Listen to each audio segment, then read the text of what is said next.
Welcome to WonderWoman Wednesdays. Today we have with us Geeta Ramakrishnan. She is an established certified motivation and wellness coach, but I like to see her as a change catalyst. She has touched the lives of many women, and ever since her book came out, which has been a number one on Amazon bestsellers, The Game of Change, she has inspired a lot of women how to fight stress in their lives. Welcome, Geeta. Welcome to Wonder Woman Wednesdays.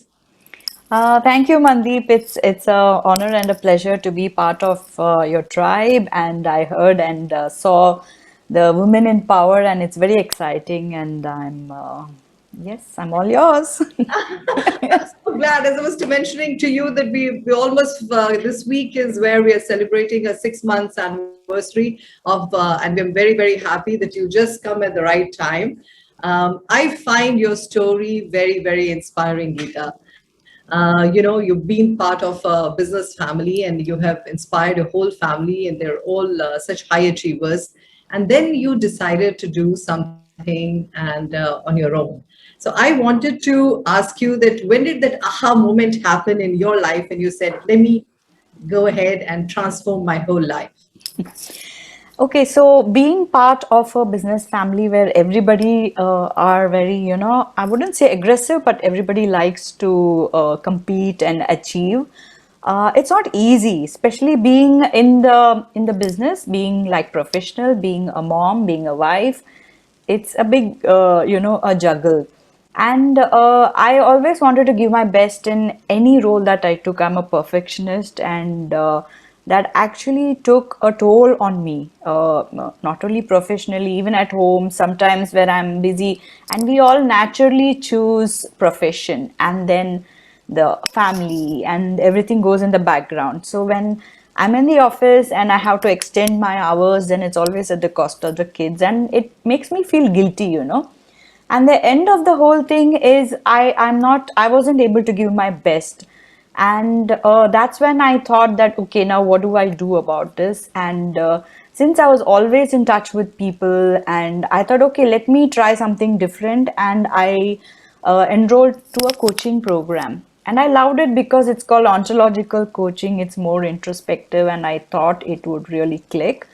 And it was amazing. It was a life changing experience for me, because I got a mentor coach myself. And I remember when I was talking with her and I was like complaining, oh, my husband doesn't listen to me. I mean, what do I tell him? How do I make him listen? And she just paused me and said, why do you think that he is always wrong and you're always right? What makes you think that? And then I said, I just stopped.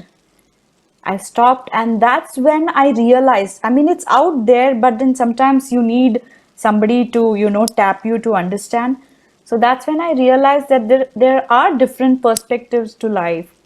There's no right and wrong. And especially if you want somebody to hear you, to listen to you, you have to enable them, you have to enroll them.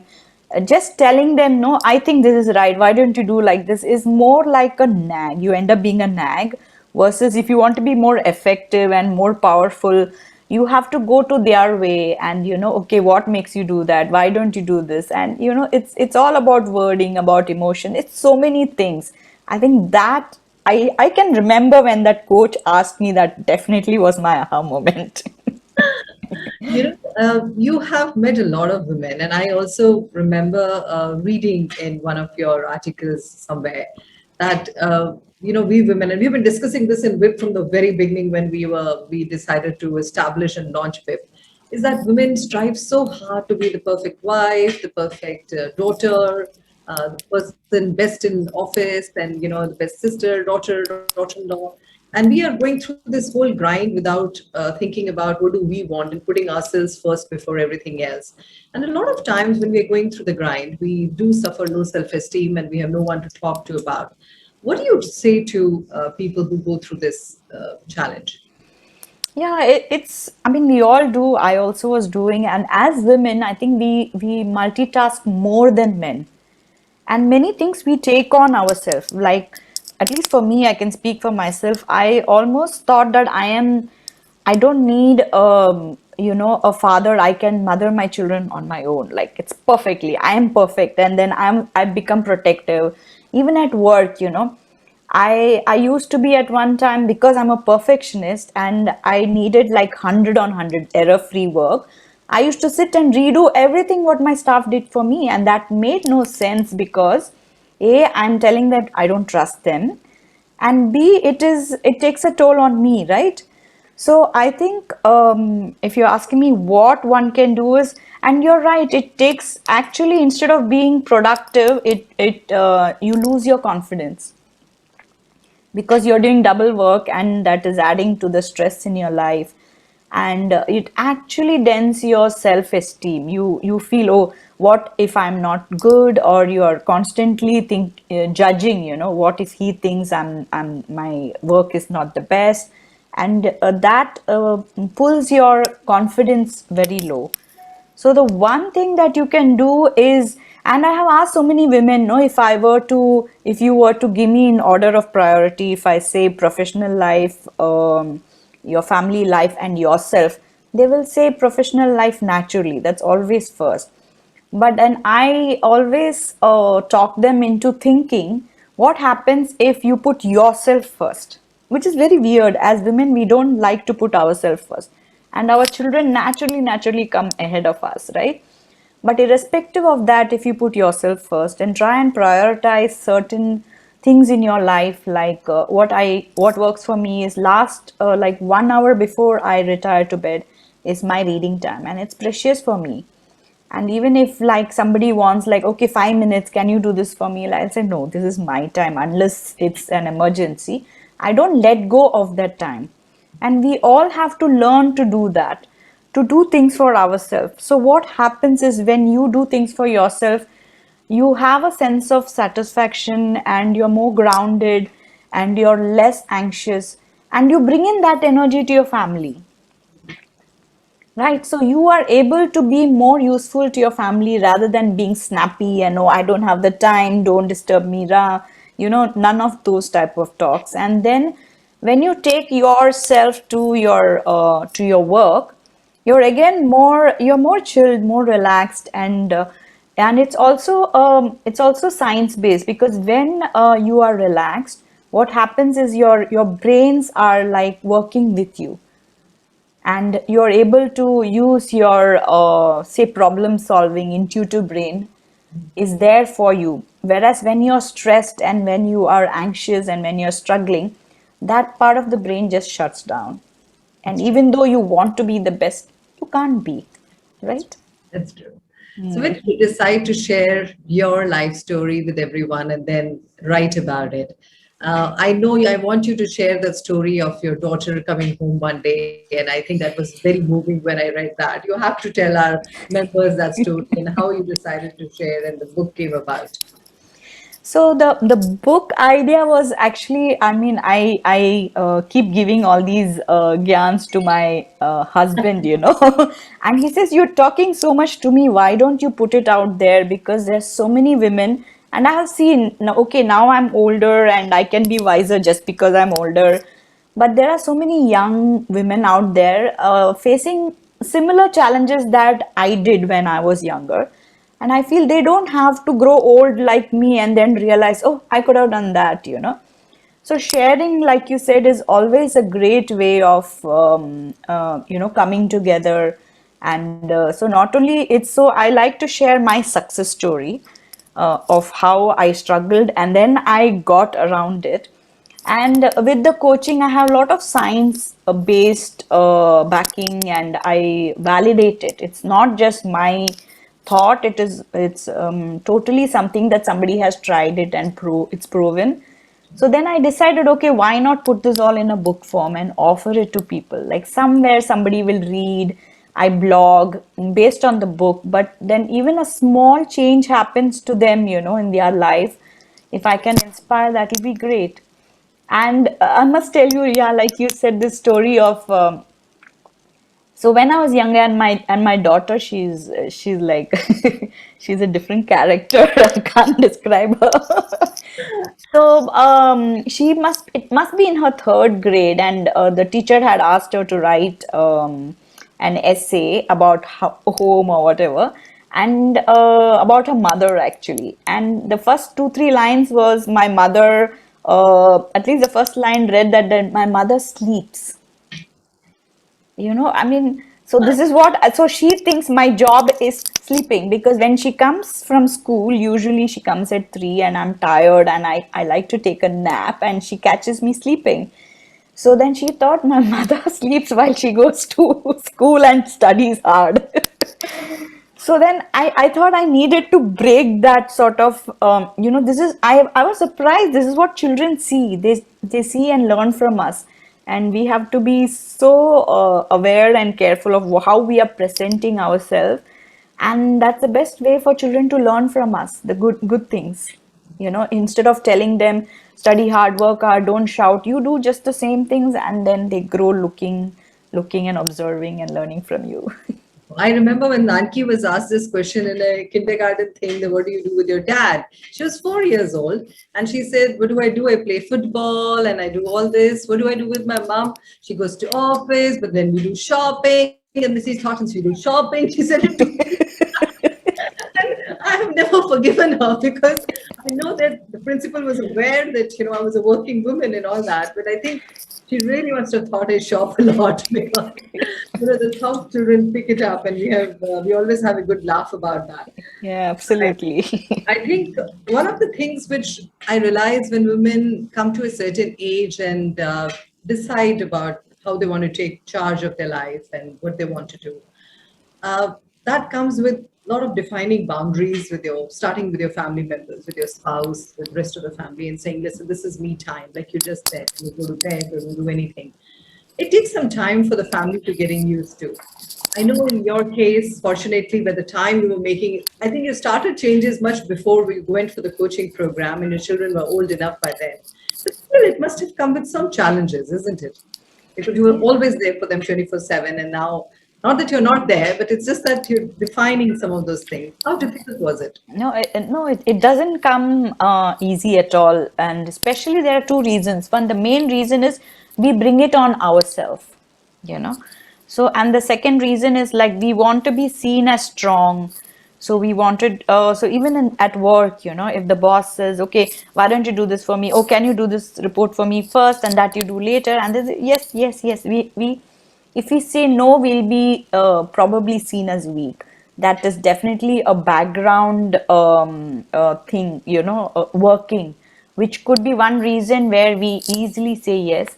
And at home, we don't want to let go. At least I didn't want to let go. So okay, can you do this? Yes, of course I can do this. The children say, okay, can you do this little more, or can I have this presentation, can you help me? Yes, of course I can. You want to be there all over, and definitely that's not a good idea, because like you said, it definitely dents your self-esteem when you are pulled down instead of being more strong and out there. So, I mean, having said that, defining boundaries is like, if you have to say no, for example, what I feel is it's not about just saying no, don't do it. It's about being nice and presenting it in a nice way.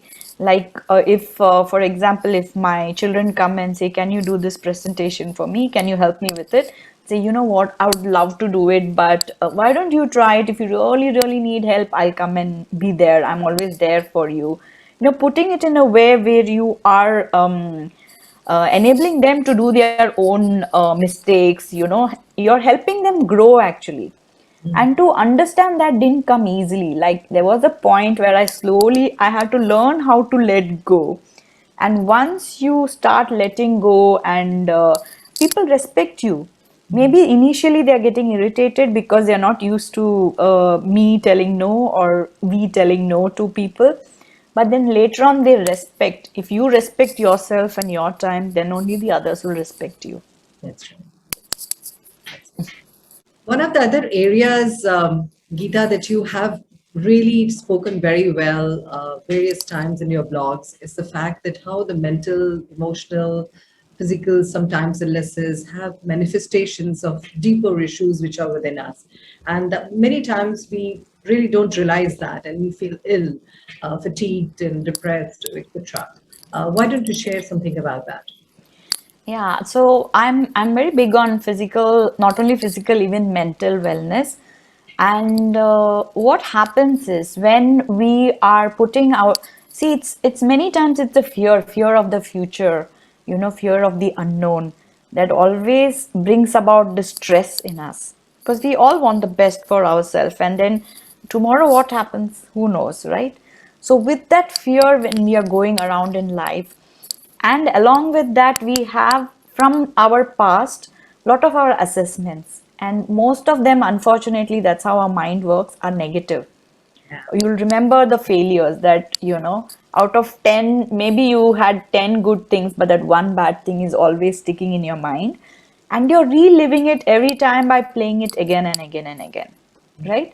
So when you're living your life like this, what happens is you're training yourself to be under stress 24/7. That's true. Yeah, and stress is not all bad. Stress helps you to be, to know your boundaries in some ways, and what to say, when to say yes, when to say no. So stress also has its good points. But when you're 24/7 in stress, your body goes into what I call is each cell gets inflamed. That's the physical, because your body and mind is one. So, how your mind reacts will automatically show up in your body. So, when each and every cell gets inflamed, that's when you get inflammatory diseases. And those are a big range. It could be like food intolerance, it could be sleeping disorder, it could be aches and pains with no reason at all, Mhm. and these are something the doctors won't be able to identify. Mhm. And it goes the whole range. It can go from obesity, diabetes, to even cardiac issues, and all these what we call as lifestyle diseases. Sure. And we cause it, we bring it on ourselves, not because we want to, but because that awareness is not there. So it is not only these lifestyle diseases, it's also the mental fatigue, like you said. Yeah. And there are different ranges of depression. People are now talking about mental illnesses, but before, if you keep, if I had repeatedly told my husband, no, I'm feeling tired, I'm feeling drained, he'll say, it's okay, take a break. But sometimes it's not okay. We need to seek help. That's very important. So it all goes back into how you can, and there's small things that you can do to prevent these, at least to start. Sure. Like I said, when you're living in stress 24/7, once in a way, just take a break. Even like when you're talking and the life goes on, you have to be fast, you're doing this, you're doing that. Just take a deep breath and let go. That's a great way your brain learns to take a break from that stress. And there's a small opportunity for your brain to relax, to calm down. And the more aware we are that this is possible, the more we can train our brains to be in a more calmer space. And it is immaterial of the stress around us. Maybe your colleagues will still do everything to ruin your life, and your family will be like, they are just out there to get you, whatever your thought is. Still, what you can do are small small things like breathing. And it's another very easy thing I remember is smiling. Yeah. It's very easy. You smile, even though, I mean, when you're stressed, and if I tell somebody smile, it's not possible. But it's a training of your mind. When you're smiling for no reason at all, then your brain is understanding that you are safe. So the moment the brain thinks you're safe, then that's when it starts calming down. And physically, sometimes you can feel that, your heart rate goes down instead of up. You can feel the difference. Your breathing gets lower. So we can do all these things by being aware, and do small, small things to reverse these lifestyle diseases where you're physically and mentally affected in small, small ways. And these are the small things are the one that add up, I feel. Excellent, excellent. Okay, before we go, the final question. What is your success mantra that you'd like to share with the members at WIP? My success mantra, I learned it the hard way, is it's okay not to be perfect. because I started with a space that I have an OCD in perfection even now. Even now. But then whenever I can't do, sometimes I learn to let go. Because when and I am, even while I'm talking, or while I'm presenting, um, before I used to, it actually has to feel nervous, because what if I'm not perfect, what if I make a mistake. But now when I say, okay, if I make a mistake, so what, that makes me more confident. And then I tell myself I can learn from it. Only if you make mistakes you learn from it, right? And that all gives you a very lighter frame of mind, rather than when you are stressed, you also look stiff, your face is like, and I cannot preach change management when I am like that, right? So learning to relax and let go. It's okay to make mistakes. Actually, it's good to make mistakes so that you learn from it. Maybe expensive, maybe very difficult, but it's still okay. Oh, that's wonderful. So it's okay to make mistakes and it is okay to let go and it's okay not to be perfect. Thank you so much, Geeta. I think we've got little yarn today with all those things and we are very happy that you're going to be associated with WiP and we're looking forward to that. Thank you very much for coming today. Thank you, Mandeep. It has been such a pleasure. I enjoyed our conversation and I'm looking forward to more association. Yes, very much. Bye-bye. Bye.